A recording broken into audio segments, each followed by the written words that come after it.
नमस्कार मित्रांनो, या व्हिडिओमध्ये आपण ऐकणार आहोत स्वामींच्या गुरुवार पूजेसाठीची कथा. शेवटपर्यंत नक्की ऐका. जय जय स्वामी समर्थ. आजचा हा पवित्र गुरुवार गुरुकृपेचा, श्रद्धेचा आणि विश्वासाचा दिवस आहे. या दिवशी श्री स्वामी समर्थांची पूजा करताना आपण फक्त फुले, धूप अर्पण करत नाही, तर आपल्या मनातील चिंता, दुःख आणि इच्छा स्वामींच्या चरणी अर्पण करतो.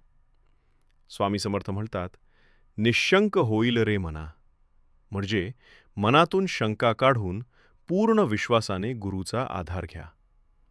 अशाच श्रद्धेची आणि भावाची एक छोटी पण मनाला शांती देणारी पूजेची कथा आज आपण ऐकणार आहोत.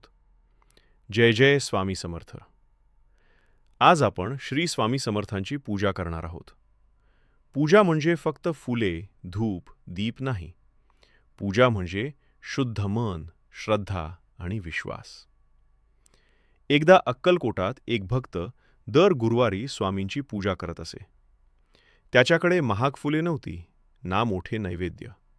फक्त एक छोटा दिवा, थोडी फुले आणि मनापासून घेतलेले स्वामींचे नाव. एक दिवस त्याने स्वामींना मनात म्हटले, महाराज, माझी पूजा खूप साधी आहे. तुम्हाला ती आवडते का? तेवढ्यात स्वामी समर्थांचे वचन त्याच्या हृदयात उमटले. बाळा, माझ्यासाठी फुलांची किंमत नाही, माझ्यासाठी तुझ्या भावाची किंमत आहे. त्या दिवशी पूजेत बसताना भक्ताच्या डोळ्यातून अश्रू वाहू लागले.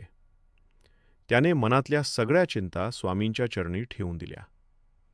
त्या दिवसापासून त्याच्या घरात शांती नांदू लागली, कामात यश मिळू लागले आणि प्रत्येक गुरुवार त्याच्यासाठी आनंदाचा दिवस झाला. पूजा मोठी असावी लागते असे नाही. भाव मोठा असला की पूजेला अर्थ मिळतो. स्वामी समर्थ म्हणतात, जिथे भक्ती आहे तिथे मी नक्की आहे. श्री स्वामी समर्थ. हा व्हिडिओ आवडल्यास लाईक, शेअर आणि सबस्क्राईब करायला विसरू नका.